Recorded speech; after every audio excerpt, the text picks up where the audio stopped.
Pittsburgh Steelers fans, welcome back to another episode of the Scho Bro Show. I am behind the steel curtain co-editor Dave Schofield, coming at you once again with my big bro Rich.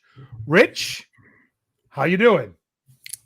Everybody do it with me now. Breathe in that sweet smell of victory yet again. I don't know that victory was that sweet of a smell. It's a look. No. Yes, it was. It was a sweet smell of victory. You know why it was a victory? Because it was a victory. Yeah. I don't know. I don't know if I should go there. What? It's that really, really, really strong air freshener that smells so great, even though it's covering up the business that had just been done, if you know what I mean. Really? So you still can't, even though it's that sweet smell, you still might catch a little whiff of something else there. You are doing the show with me, not Brian Anthony Davis. Stop. Yes. I know what you mean. So, hey, we have a first-time chatter here.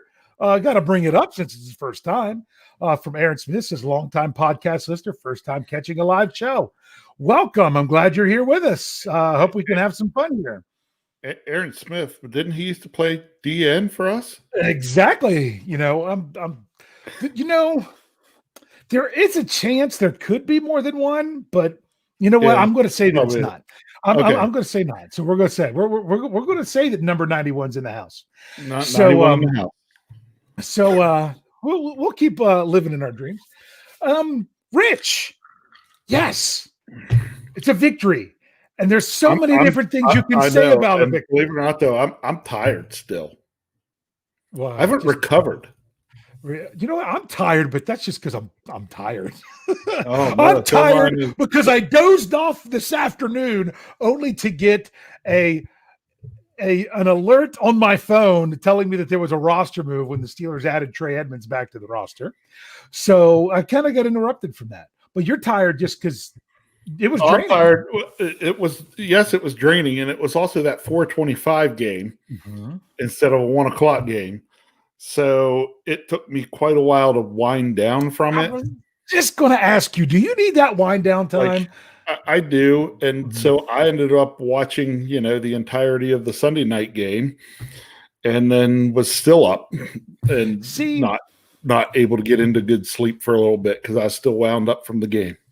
I did not get to watch the entirety of the Sunday night game because I did the post-game show.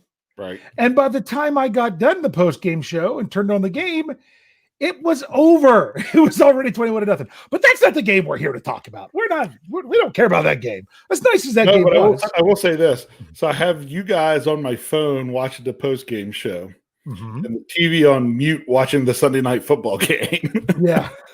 Sometimes I will do that. But I'll have Red Zone or something.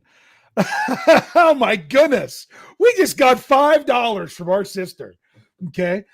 Using the super chat feature. Here we go. Alita Bernard. That is our sister. She is in between us in age, in case you guys are wondering. And it is her husband who I share my season tickets with. She says, I want Dave to admit that his amazing sister called the nail biter. She told me this on Saturday. She said it's going to be a nail biter. And this is what I told her. And I said this in the post game. Okay. Well, first of all, but wait a minute. You, Alita. I didn't think Elisa watched football. No. Oh, she said amazing sister. I thought amazing sister. Yeah. No, she means the other one. Well, let's just say this. I deviated from my rule. My rule is when the Steelers are heavily favored, don't pick them to cover.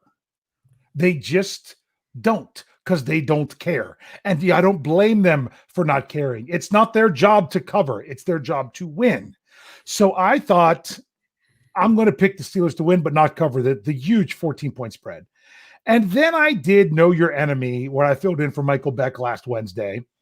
And RJ from Blogging the Boys had me convinced that the Cowboys couldn't score points.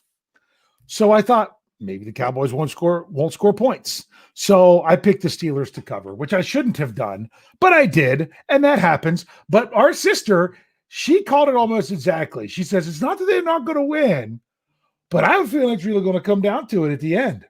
Well, and she was right. One of those few games, they had all three of their top wide receivers for Dallas. And I don't care what anybody says. We talk about how deep our wide receiver group is. Dallas is similar.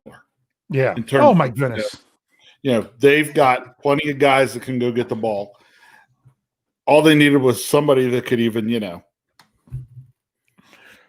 Get them the ball. And Garrett, was it, Hey. Gilbert Grape or whatever the guy's name was, could, he made some throws. We dared him to make throws, and he made throws. I think they did. I think the Cowboys did the smart thing. I think they put the right quarterback in that situation. DiNucci didn't have enough time in the NFL to really be able to step up. Garrett Gilbert was drafted, 2014, something like that? I mean, he's been around for a while, played in the AAF, been on and off rosters and things like that. But he's been around enough to kind of have to get a better quick grasp. And like I said in an article, Mike Tomlin said that you're going to get the Steelers' best. But before I move on, our sister did say that I went stat geek on her and told her about the stats. Well, the stats say that the Steelers win those games, but they don't cover. And I should have known that that's what they do, and I didn't do it. But what Mike Tomlin, what I did was, this was from his post-game press conference where he talked, now I kind of lost my train of thought. The whole notion of, the trap game or things like that, or the letdown. And he said that we're the Pittsburgh Steelers. We got a bullseye on us. It doesn't matter that we're 8-0, but the 8-0 adds even more to it, in my opinion. He's like, we're going to get everybody's best because, and I was actually talking to a very respectful Ravens fan today. Wait. Yeah, no, they're not all terrible. There's a few good ones out there, and I actually know a couple of them. Well, living where I am, trust me, they're everywhere, but I've only found a couple of them. That's the thing. And I was talking to him, and I said, and the Ravens are experiencing this now some too, that it doesn't matter if it's even a division game, a conference game, or whatever. You're a team that the other team circles on their schedule. The Steelers are always going to be a team that teams circle on their schedule and take note of that game. Yep. The Ravens kind of have a little bit of that history now too, especially after last season. Yeah. But now the Steelers don't just have that. They have the notion of being the only undefeated team in the NFL. And not only are you going to get everybody's best, you're going to get biggest game of the season, can't hold anything back. Who in the world tries that punt return, throwing the ball across the field inside your own 10-yard line in a game that you're supposed to be close or even possibly win? You generally don't do that in the NFL. You do it in college sometimes. That was crazy stuff. That was we're 2-7, but still, or 2-6, still fighting for our playoff lives. Dallas Cowboys, saying they had nothing to lose against the 7-0 Pittsburgh Steelers. Yeah. Why not? You're going to get those why not plays. Why not give it a try? Why not? That's what the Steelers are going to be seeing in games like that. I mean, if one player realizes that guy was faking it when he was trying to say that he had that pulled up limp with he pulled a hamstring and then ran down to the other side of the field and snuck away. That's, if one person catches that, they could blow up that whole play. That play had more of a chance of going in the Steelers' favor than it did the Cowboys. Not more, but just as much of a chance of going in the Steelers' favor it did the Cowboys. Correct. But if they pull it off, it's going to be a big play. And it was a big play. And it could have been even bigger, But, correct. But that's the kind of stuff that you're going to see. This is the best part. It didn't score him a touchdown. Yes. Did not score them a touchdown in the loss. Scored them a field goal, but not a touchdown. Real quick before we move on to stuff. If we just wouldn't have given up that touchdown, I would have called it correctly on the Dallas Cowboys with 4 field goals. Yeah. Yeah. Yep. Well, they would have had if they would have got nothing there, meaning if they would have got a field goal in place of it, but still. Real quick, super chat. George Teston, $5 in the tip jar. Thank you, George. I know we will not be able to pay Juju next year, but can we afford to lose him in free agency? You know what? You are exactly right, but I'm going to kind of be taking this mentality. I'm going to take this mentality now. Okay. Never in my lifetime, never in your lifetime, because never in anybody's lifetime have the Pittsburgh Steelers been 8-0. I am going to focus on the 8-0, and I'll let next year worry when next year comes around. Well, I am not going to focus on next year. My feeling isn't too far off of you, okay? Yeah. And my thought is Juju is a Steeler until he's not. Until he's not. That's exactly what Coach Tomlin said about guys when it came to free agency last year. He's like, they're Pittsburgh Steelers until they're not. Right. And I'd love to see him back. We all hope we can see him back. How they can figure that out, we will see. I can tell you this, franchise tag for wide receiver is going to be super expensive. But my player that I thought could possibly get the franchise tag was going to be Cam Hayward in order to sign him long-term, but they got the deal done before the season started. That's next year stuff. Whew. This is something that we need to talk about now. Title of the show, talk about now and talk about going forward is the Steelers have this. Mike Tomlin's mentioned this before, the whole philosophy of win and correct. That's what they want to do early in the season. Win and correct. You win your game, and then you correct what you did wrong to move on to the next week. All right, we're at the midway point. The Steelers need to win and correct from the Cowboys because there's plenty of stuff to correct. How much longer can they get away with that philosophy? Well, it depends on how you take that philosophy. Okay. Mm-hmm. Every team you play in the NFL is trying to do what? Find a weakness that you have and exploit it. Yes. They could play in week 16 or 17 and someone find a weakness that no one else would realize they have and exploit it. And you've still got to correct that. Okay. That's true. The question isn't, I don't have an issue so much with the statement as long, depending on what we are trying to correct. Mm-hmm. There are certain things that you would expect by this point in the season we're not having to correct. And if it's those things that, if we are backsliding and trying to correct things we shouldn't be having to go back and correct right now, that's an issue. Yes. Which is interesting because it didn't come out today because there was a lot of Steelers news. We should actually mention this news going on. And therefore, the Steelers Vertex article that Jeffrey and I do, it'll be out tomorrow. It's actually talking about the constant regression of the Steelers running game because their rushing totals have dropped every week since week 3. They peaked, they had the bye, every week's been less and less. And that's the topic of that article that you'll be able to see at behindthesteelcurtain.com tomorrow morning, which is your one-stop shop for all things Pittsburgh Steelers.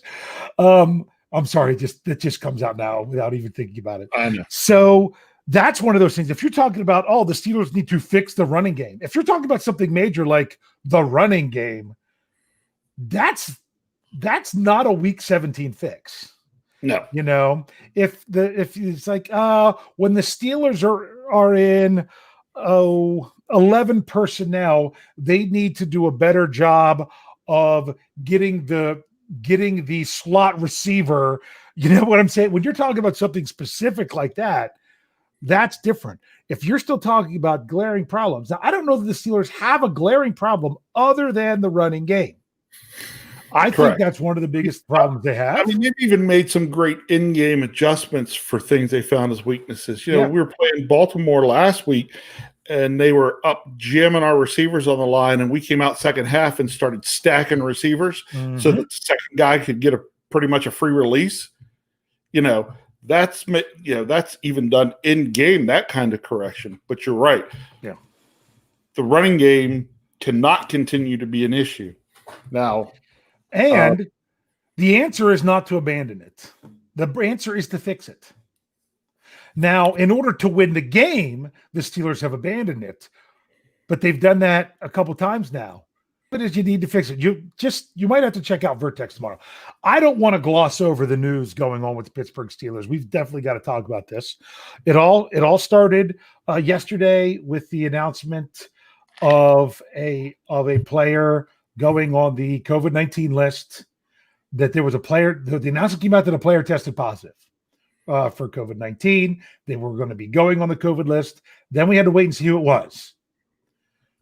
To no one's surprise, much like what happened with Baltimore the week before, which kind of frustrated me a little bit, which this one was another one that's like, should they have maybe played this a little bit safer? But Coach Tomlin answered that today. It was Vance McDonald, who missed Friday's practice due to illness, was fine on Saturday, fine on Sunday, traveled with the team, and played. Sunday's test is the one that came back late Sunday night or Monday morning as being positive. So that was something we already knew yesterday whenever the guys did the hangover. Then I knew the news was coming today. I expected it a little bit later, but I knew there was going to be close contacts. Yeah.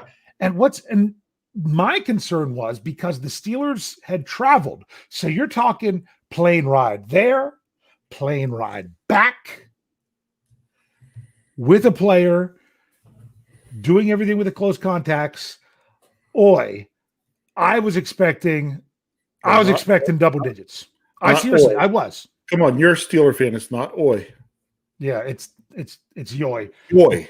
Yeah. And double yoy. So the problem was, the reason I expected that was I was basing it off of the Ravens. The Ravens did not have to travel, and they had, I can't remember if it was 7 or 8. It was something like that. Yeah. Is how many players that they had that were close contacts. Now, on a positive note, every one of the Ravens players who ended up being close contacts didn't practice last week.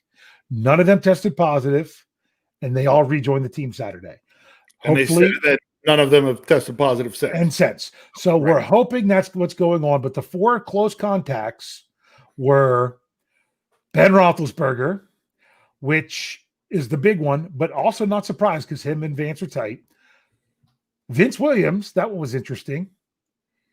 Gerald Hawkins, really not sure why him over any other lineman, unless their lockers are close to each other or something.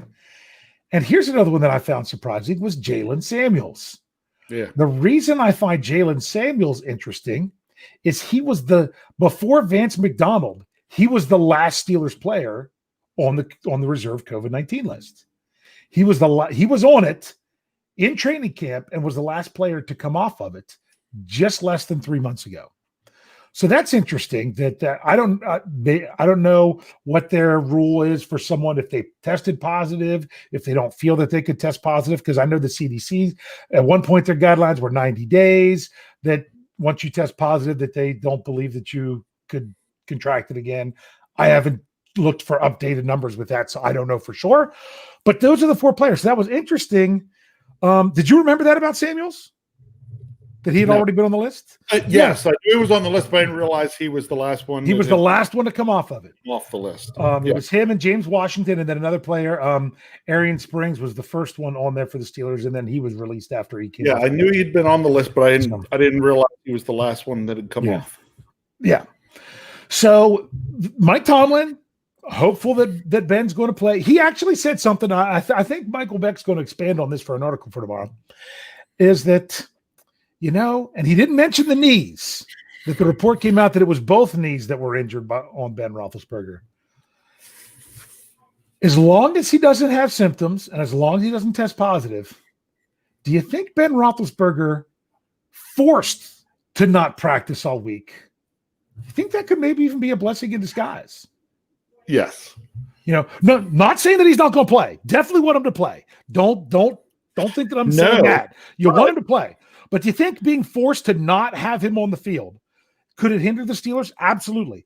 But for his own physical well-being, you could find a silver lining there. Correct. Yeah. You could. And I mean, you could even look at it that you maybe do this. Here's a guy, like, we don't know a lot about Ben's knees right now, right? Nobody does. Yep. Now, Coach Tom talks, it's kind of a day-to-day. He, it's the bumps and bruises of the game, blah, blah, blah, blah. Did you ever wonder, because I thought about this today, how close a contact was Big Ben? Was he real close contact? That's determined by the NFL. That's done by their electronic stuff. I know. But still, I understand. I thought that too. I'm like, it's like, well, it was obvious. If we're on the COVID list, we don't have to talk about his knees and how they're doing all because he's not going to be on the injury report. Correct. Because he's not going to be on the injury report. So, because if he is, it's going to be it's going to just be COVID. It's not going to be that. See, before the COVID thing came out with Ben, I was going to be curious to see tomorrow's injury report because Ben never practices on Wednesday. Was it going to say coach's decision or was it going to say knee? Very interesting. So for those of you that are wondering, Coach Tomlin was asked, Ben Roethlisberger is the starter as long as he's activated for the game. End of story. They are preparing both quarterbacks. He said both of them will get reps. That's kind of smart. I wouldn't have even said the next. He said Mason will get most of them.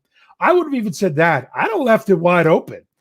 Let the Bengals have to prepare for Dobbs because he's different. He's even more different. That's right. So, but and some people are like, oh, just rest. No, I said it last week. I'm going to say it always. No, you don't.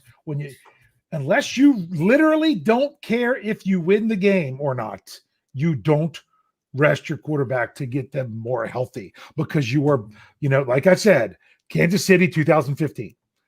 Some Steelers fans were saying that, and they lost. This is a division game this week. Yeah. Division wins are big. Huge. Yeah. So Ben's playing if Ben is not on the COVID-19 list. End of story. That's what's going to happen. They're going to rest up the knees. And like Coach Tomlin said exactly what Ike Taylor told us when we interviewed him this summer through BTSC was it's above the neck. It's cerebral. You're going to get that stuff with Ben Roethlisberger anyway. So the other thing that is quite interesting with this is another player who these are the two players Coach Tomlin basically said will play if they're activated was Vince Williams because he has all those years in. The other two guys, I don't look for them to dress. I don't think they're going to play him unless they feel like Derwin Gray can't fill in for Hawkins, then they'll dress Hawkins. But I have a feeling it'll be Gray. Hawkins will be out this week because of the prep time. I have a feeling it'll be Trey Edmonds, not Jalen Samuels, because they did sign Trey Edmonds today. That was the move that woke me up from my nap. So those two guys aren't. But with Vince Williams, the thing that's interesting, he's not going to be in practice all week. Guess who's going to get snaps? Avery Williamson. So the new player to get snaps anyway. So this is something that Michael Beck's going to lay out in an article for us tomorrow. But you got to realize that's going to be the thing. Now, I don't know what to expect with this Cincinnati Bengals team, just because I just don't know. I just don't know. So we'll get to that. They're not Andy Dalton's Cincinnati Bengals, are they? No, they aren't. So anything else you want to say from this past week? Anything else you want to say and, bring up the Cowboys game? A couple things. Okay. Defensively in the fourth quarter, Cam Hayward turned into a beast. Yep. Okay. Cam Hayward had moments in that game where he just said, forget this. I'm making a play. I'm making a play and made a play. Yeah. And, gee whiz, even Bromo and the guys calling the game they were just like, wow, he just is kind of imposing his will. Mm-hmm. I think the line they use is he is a man. He is a man among boys. Yes, and he just balled out and was probably part of the reason we win that game. was Cam Hayward. Should have been the game-winning sack, the game-sealing sack, but it should have been. But it wasn't. I was with you on that one. The frustrating thing was Claypool probably could have gotten a first down, but he'd had to go out of bounds to do it, and that's fine. He didn't want to risk it. Okay, I get it. Because the worst thing is if he goes out of bounds and doesn't get it. I was so mad at the fourth down call. Here's maybe what some of the issue is with our running game. We would line up in the first half, and I'd turn to Kyle and say, they're running it here, and they would run it. Every time I said they're running it here, we ran the football. Yeah. If they line up and I can sit at home and know they're going to run the football and have an idea where it's going, yeah. I think maybe the other team can figure it out too. It's like, Yep. So Felicia hits us up with $2 into the tip jar. Thank you, Felicia. She's a regular here. She says, Boz better be kicking all gat gum day. Sorry, I had to go Keith Butler on that one until Sunday. So, yeah, that was interesting because, you had the block. Yeah, you had the fear of the block. Like I said, they lived in their fears. Tomlin says you don't live in your fears. He lived in his fears, which is funny because you can – sometimes when you make a smart move, you are living in your fears. So my issue with that I worry now for Boss, okay? We missed the first extra point. Mm-hmm. We had one blocked. Yep. Right? Not good. He hits the 59-yard field goal. After he missed the 54-yarder. But honestly, when you're talking 50-plus yards, I don't care what guy's got the leg. That's a coin flip anyway. Yeah.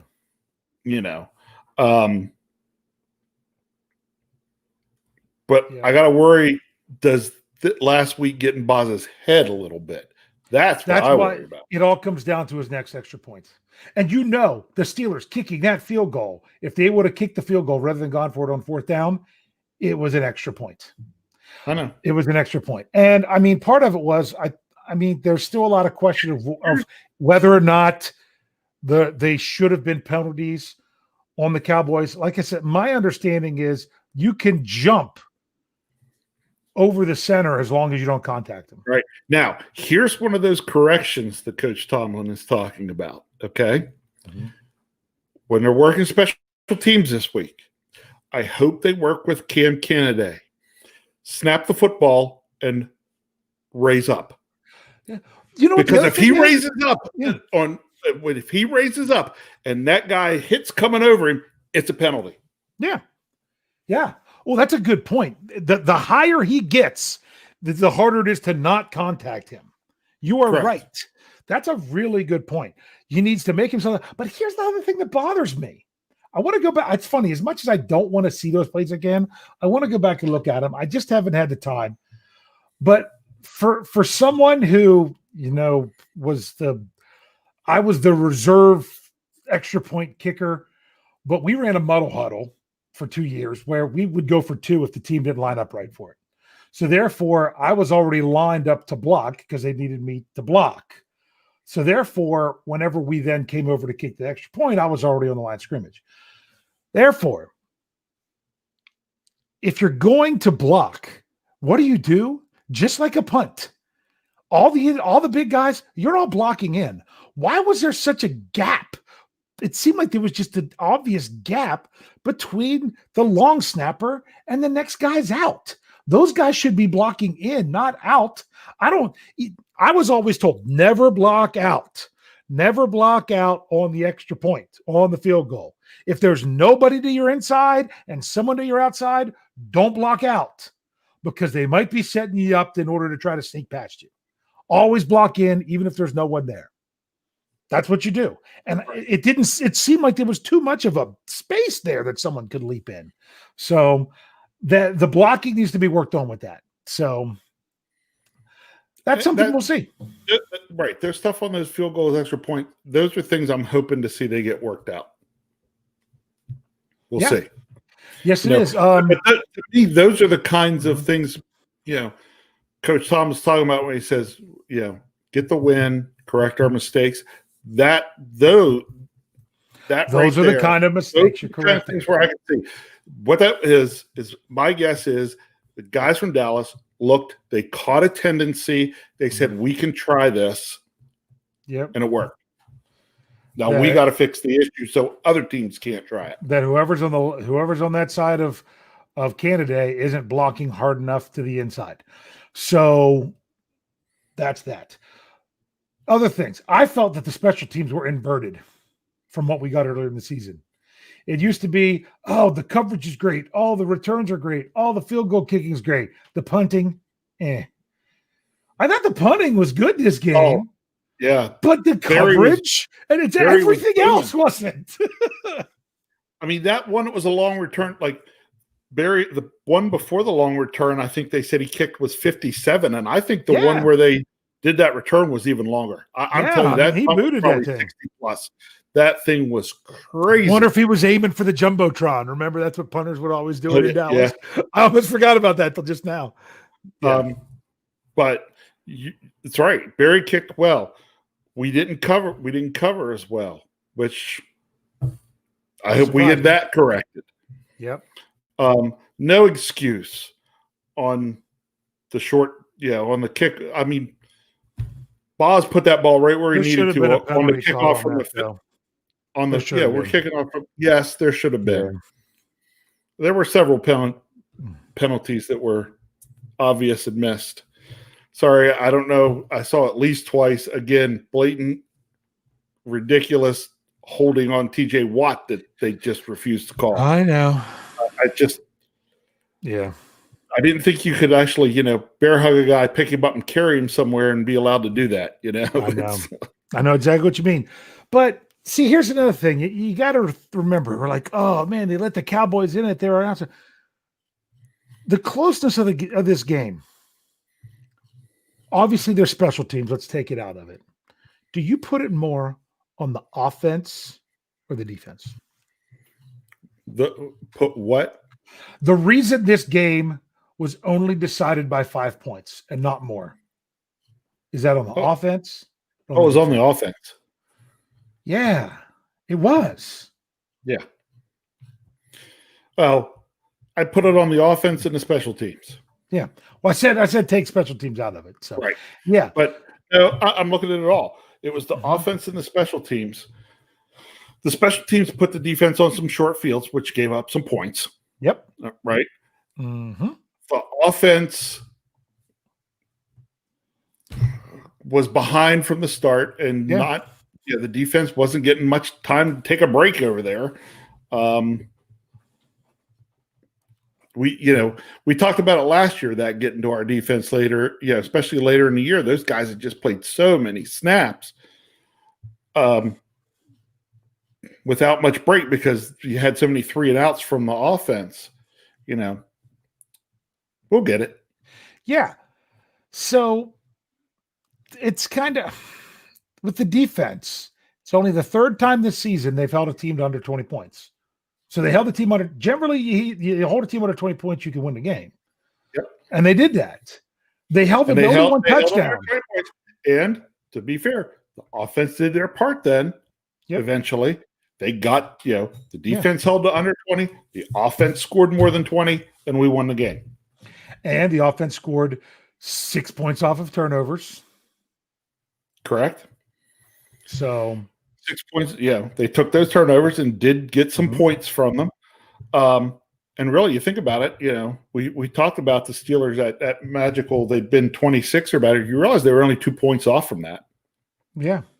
And you realize that we missed 2 extra points and didn't kick that field goal at the end. Yep. So, and went for 2 and didn't get it because of the missed extra points. That's 3 points right there. It should have been 27. We should have been. We could have easily been 30 plus points. Yeah. In that game. So, but things didn't go right. And the other problem is, seriously, you're going up against the last ranked run defense in the NFL, and you can't run the ball. That's the biggest concern with the offense. So, it's time for us to transition. One last thing, just real quick. There was reasons by that. Dallas made adjustments. Yeah. to try to keep teams from running the ball. They came out in that 85 Bears defense, and that was the first they had shown this front. And they did it to try to stop the run. Yeah. And it worked against us. You can learn all about that in tomorrow's Steelers Vertex on BehindTheSteelCurtain.com. Thank you to Jeffrey Benedict for doing the film. So we are going to, if you're here with us on the audio side, get ready to click on part 2. If you're here on YouTube, hang on. We'll be back in a few seconds. Got a super chat we got to get to. Got to talk about this Bengal game coming up. And I'm going to say Bengal. A Bengal bungle. We'll discuss that here shortly. And we'll see if the Steelers can keep winning and correcting. So stick with us. We'll be right back. And we are back with part 2 of the Scho Bro Show. I am still Dave Schofield, co-editor behind the Steel Curtain, and I am still here with my big brother, Rich. Rich, how are you? Doing just fine. Still breathing in the sweet. We got to do that for the YouTube crowd because I think it didn't kick onto YouTube until we were a little bit late. They might have missed that before. So you still? Yeah. Oh no, we were breathing in that sweet smell of victory, and yeah, we were. I love that. And we are 8-0 for the first time in the franchise's history, and yeah, go Steelers.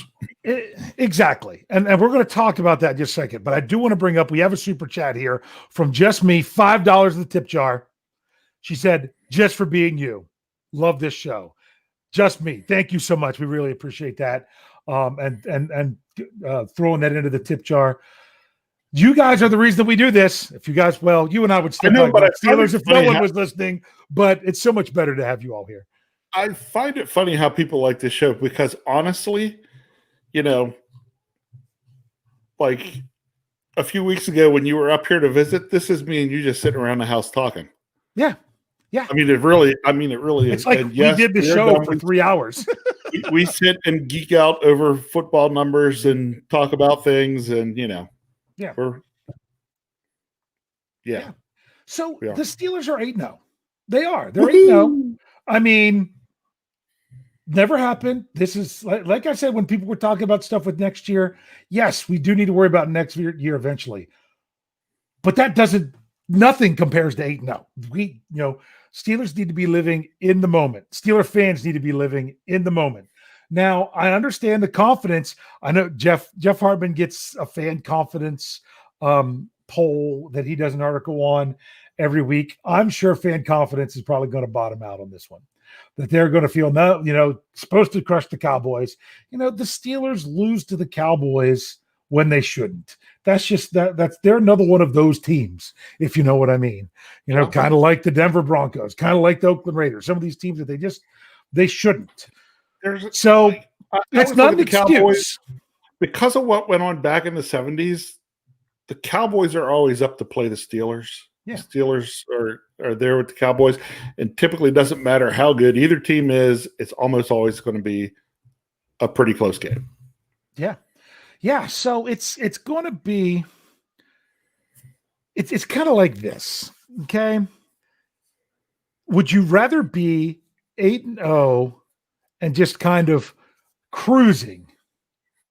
Or would you rather be a hard-fought 8-0, knowing that there's things you need to improve on, or you're not going to stay that way for long? As a fans, it's nice to be cruising. I mean, come on. How great was watching that Cleveland game where you didn't have to fret over anything? It's nice. But at the same time, sometimes when teams are just cruising, things catch up with them. I mean, look at this. The Steelers, they actually did better than some of these other teams out there that were supposed to crush fans in Kansas City right now who would very much agree with you on that. Yeah. Because that's what a lot of them feel happened to Kansas City against the Raiders. Yeah. Yeah. I mean, exactly. That's exactly what I was thinking, is that they were just, we got this. We're rolling. Okay.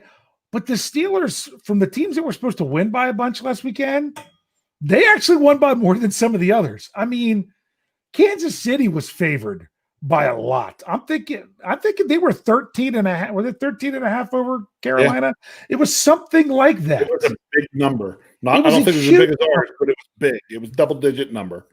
And if you give them 30 more seconds, there's chances are the Panthers win that game. Not only that, they're kicking an NFL record field goal, and he had the distance. He just missed it right.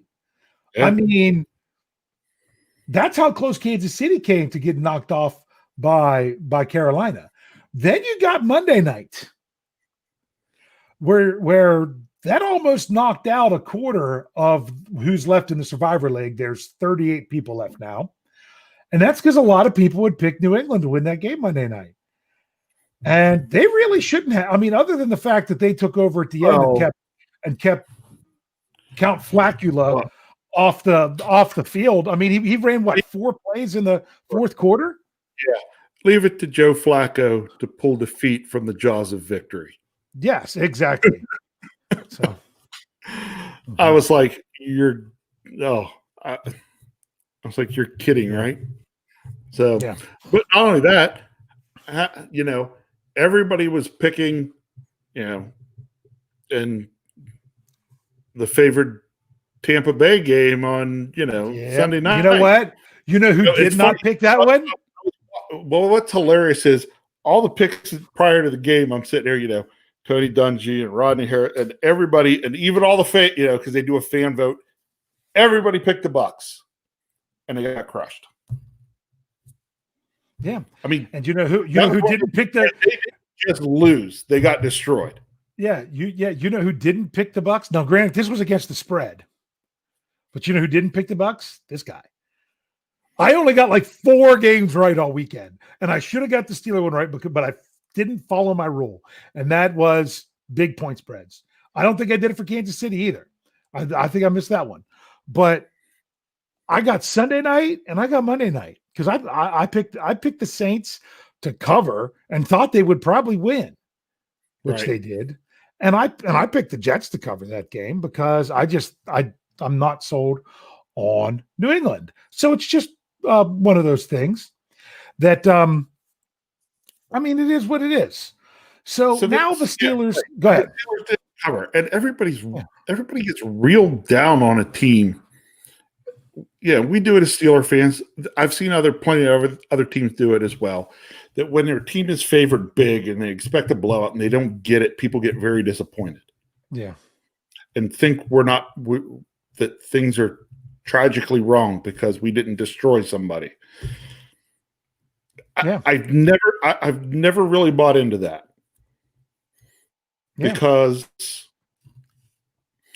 and it's one of those things. The guys, Ben Roethlisberger, Cam Hayward, those guys, they're not collecting their paycheck to cover spreads. They're collecting their paychecks to win football games. Yep. And so far this year, they've done it every single time out on the field. Yeah. That's and they're 6-2 against the spread. I mean, come on. I mean, I think Kansas City. I mean, Kansas City, I think, has a worse record against the spread. You know what I'm saying? So, the bottom line is Steeler fans know this team is not perfect.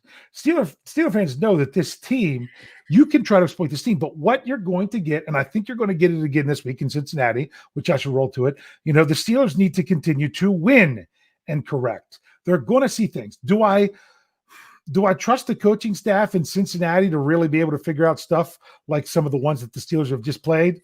No, I don't.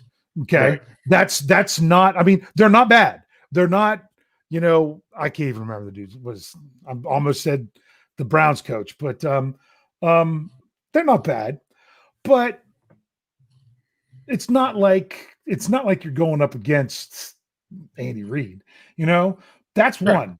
But we'll see. And the Bengals defense, honestly, it's been better in years past. I mean, Coach Tomlin today said, I'm just glad we're not dealing with Carlos Dunlap. Yeah. Yeah. He says, and everything. But I mean, they have things they can do. They can make plays. Let's see. What have they done? They've been taking the ball away. They've been taking the ball away. The only game this season they don't have a takeaway is in week 1 for the Bengals. So they've been taking the ball away. I mean, they're coming off a big win over the Titans at home. Yeah. Then a bye week, which I felt like saying to them. I felt like telling the Bengals, and you're welcome. Yeah. Yep. Because There's the recipe. Felicia throws in another $5. It says, thank you once again for $5 for tip jar. It's funny to see sports analysts grade all the other teams in the top 10 and rolling their eyes and say, okay, unbeaten Steelers put us at number 2. Meaning, when the Steelers don't beat a team the way they're supposed to, they've got a problem. Kansas City didn't beat a team they weren't supposed to. And they want to talk about how great the Panthers were. I mean, could it be a possibility that the Cowboys actually played pretty decent? I mean, they did. They were up for that game. The Cowboys, they didn't roll over and die like I thought they would based on Know Your Enemy last week, that the team had no fight. They're infighting between the players and coaches, blah, blah, blah. You didn't see that. You did not see that about that team going up against the Steelers. And they gave them a decent fight. And now they have a bye this week, and they're going to try to regroup. They're going to try to, even though Mike Tomlin says there aren't any in the NFL, they're going to try to take a moral victory and build on it in the bye and see if they can, because they're still right in it in their division because it's so terrible. So, did you see the stat during the game?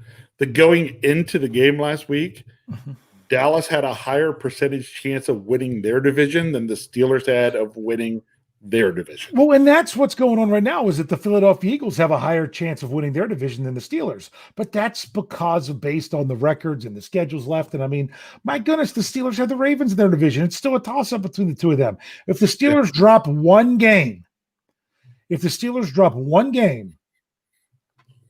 and then don't pull off the game against the Ravens and finish 14-2, you're talking about other tiebreakers to figure out who wins the division. Correct. You very well could. No, assuming that the Ravens will not, which means they won't, doesn't mean that they necessarily will. I mean, they did not look good in the first half against the Colts. They really didn't. So actually, I'm also I was talking to, because one of the guys that works for me is from Indianapolis. Is from Indiana. So he's a Colts fan. And he brought up the game, and he's like, I thought maybe they'd have a chance. But we both agreed the Colts lost that game to the Ravens on the fumble return for the touchdown. Yeah. If they don't have that fumble return, first of all, they were driving, and we're probably going to get at least 3. And you take 7 off the board for the Ravens, changes the whole complex of that whole makeup of that game, and it maybe goes a lot different. But to the Ravens' credit, they forced the fumble and returned it for a touchdown. Yeah, I mean, they came up with that play. Here's the other thing. What do you think of that overturned interception? Which one are we talking about? In the Ravens game. They called it incomplete, and then they challenged it to say that he caught it. I mean, if you slow it down, it seems like he might have held it long enough, but at real speed, he didn't have that. Let's just say it. I don't know that I saw that. Well, I even put a tweet out there that said, I was frustrated with that game before it started. And I should bring it up this weekend. Why in the world is the head official in a Baltimore Ravens game in Indianapolis a guy from Baltimore? Why? The guy's from Baltimore. He travels to Indy to do a game with the Ravens. I don't get why the NFL would schedule that. And on top of that, now guess what? That's who the Steelers have this Sunday as their official, going up against the Bengals. So that'll be interesting. That'll be they already fun. had him once this season, and it was interesting. That was one of those poorly officiated. Was that I'm trying to remember which game that was pretty bad. Might have been it doesn't matter. So the thing is, the Bengals are one of those. I put them in a category of one of those dangerous teams. They're one of those dangerous teams because they're not supposed to be able to play with the Steelers. They're 7.5-point underdogs. So what do they have to lose? They've got nothing to lose other than the game, which they're not supposed to win, to come out there and try to do some crazy stuff. The question is, are they in a position to pull it off? I also look at the Bengals as one of those teams that they're not real good, but they're good enough that they could beat anybody on any given Sunday. Yes, I mean, if you look at their games, they are what is this? 2-5-1. They're 2-5-1. All right, they beat the Jacksonville Jaguars. They tied the Eagles where they should not have tied. They should have won that game. They screwed that up. But they beat the Tennessee Titans. So I don't know. When I do my 3 games to watch article, the Bengals are in this a lot. And it's a lot of times it's like, I don't know how to gauge their games. I really don't. That's why I say I feel they're so dangerous. Yeah, are they like they've played the Cleveland Browns somewhat tight? They lost 35-30 and 37-34 the 2 times because they've already played Cleveland twice. Yep. And they lost both games. Both teams scored in the 30s. And my question is it because they're both contenders or because they're both bottom dwellers? Because the Bengals lost to the Ravens 27-3. They lost to the Browns. The Browns got beat bad by both the Ravens and the Steelers so far. Yeah. So it's one of those things. I mean, they played the Colts fairly tight. They tied the Eagles. They lost to the Chargers in a low-scoring game before the Chargers had their good quarterback going for them. But then they turn around and they beat the Titans. But I know a number of Titans fans that were just so disappointed. They're like, oh, like Cincinnati, it wasn't them. We just came out and laid it in. I thought for sure that the Titans would use that as like a revenge on the AFC North. And they didn't. They looked worse than what they looked in the first half against Steelers. Yeah. I mean, and it's not that they looked bad against the Steelers. The Steelers made them look bad.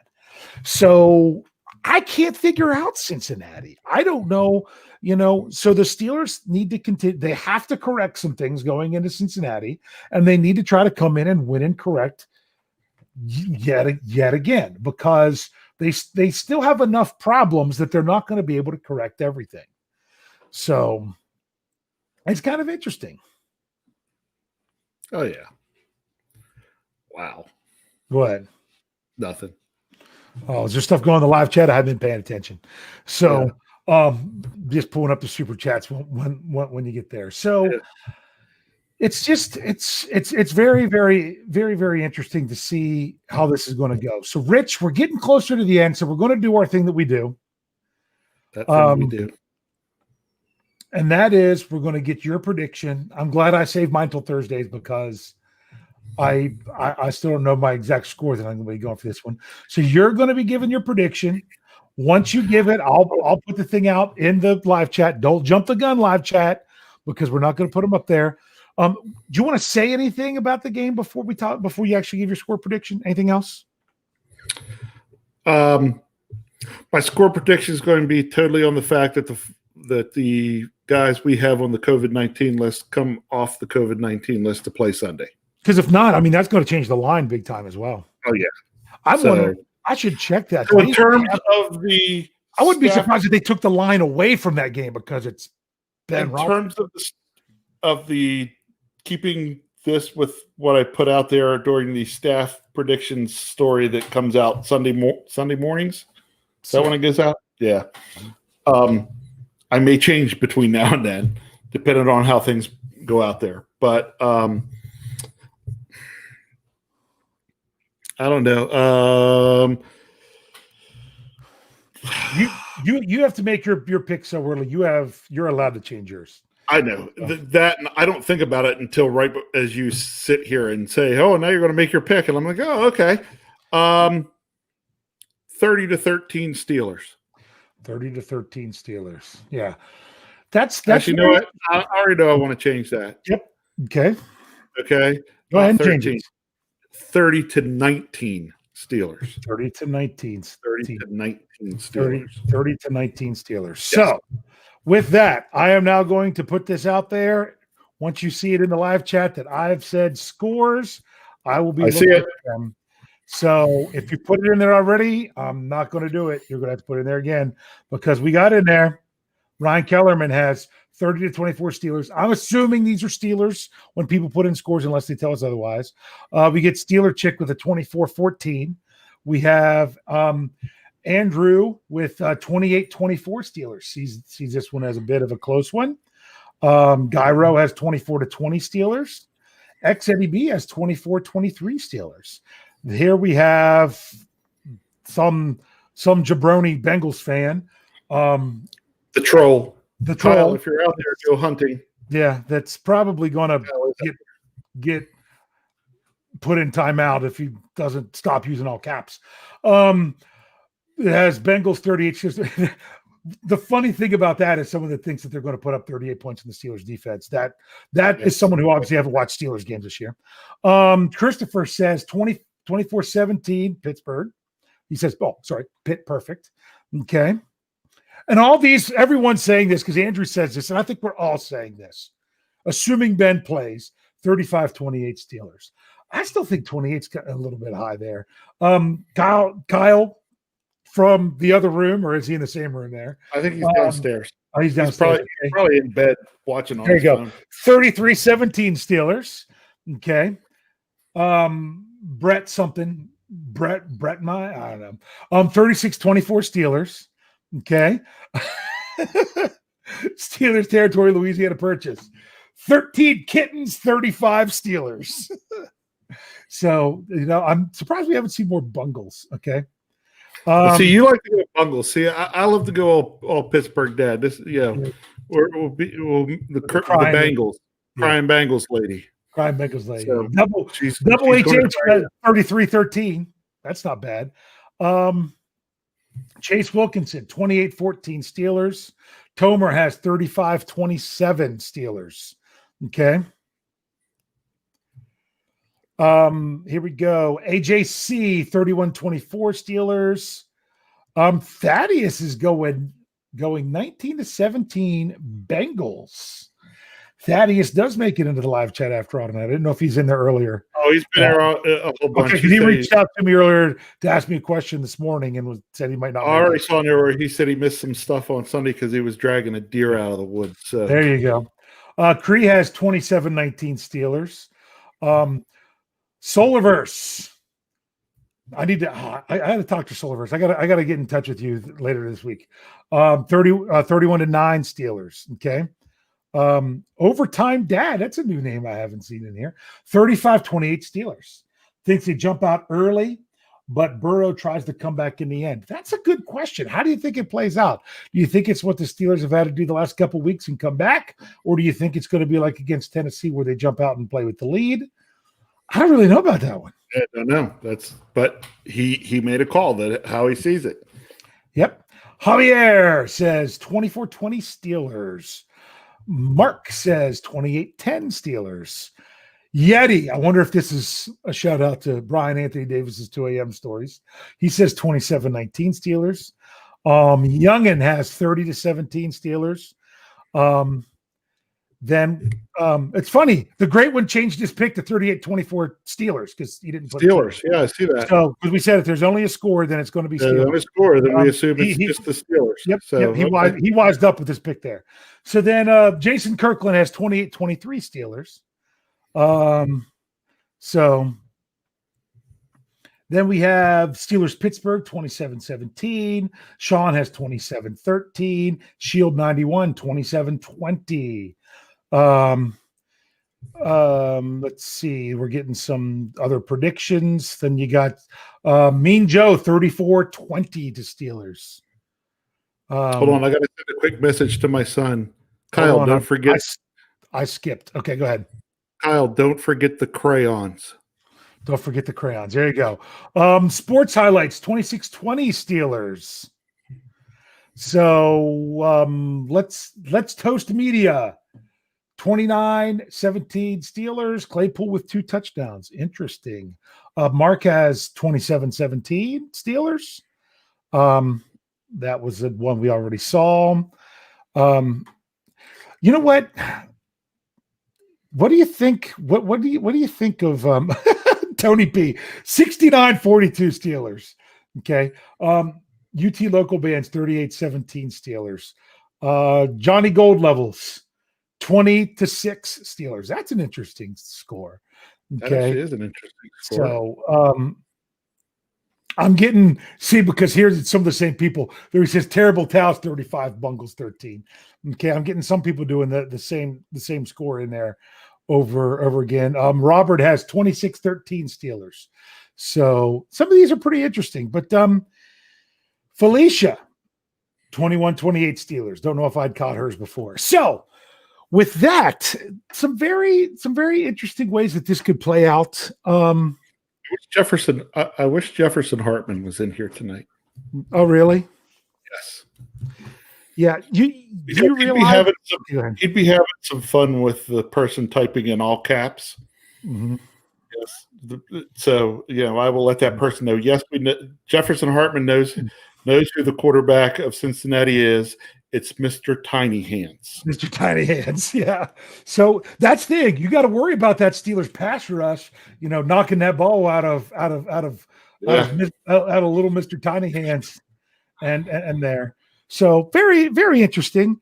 But I tell you what, I think the Bengals can give the Steelers a bit of a game. I think it's going to be a game. I'm not okay. Here we go. Just me puts another $2 in the tip jar. She says, Steelers win. There you go. Steelers win. Steelers win. Yeah. Kind of like last week. Steelers win. So 2-0. I don't care. It doesn't matter. Want to breathe in that sweet smell of victory. And honestly, it's the Bengals have got to get over themselves at some point. They've lost 10 straight games to the Steelers. 10 straight games. I mean, that's like New York Jets, New England Patriots territory there. You know what I mean? That's something, maybe Joe Burrow is the guy that changes it. I mean, I don't have a problem with Joe Burrow. I think he's a decent player. I don't think he has tiny hands. I feel bad for him. I'll never forget draft night. What was the sentiment around the NFL?